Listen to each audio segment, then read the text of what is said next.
বেসামরিক বিমান চলাচল কর্তৃপক্ষের chairman air vice marshal Mohammad Manzur Kabir Bhuiyan জানিয়েছেন, পাকিস্তানি নম্বর থেকে হোয়াটসঅ্যাপ মেসেজে হুমকি এসেছে।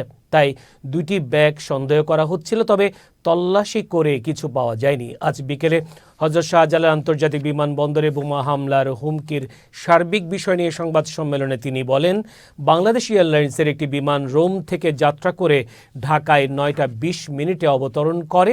250 জন যাত্রী ছিল বিমানটিতে, 13 জন ক্রু ছিল। এখানে আসার পর বিমানবন্দর কর্তৃপক্ষ সর্বোচ্চ প্রস্তুতি নেয়। প্রতিটি সংস্থা সুন্দরভাবে কাজ করেছে।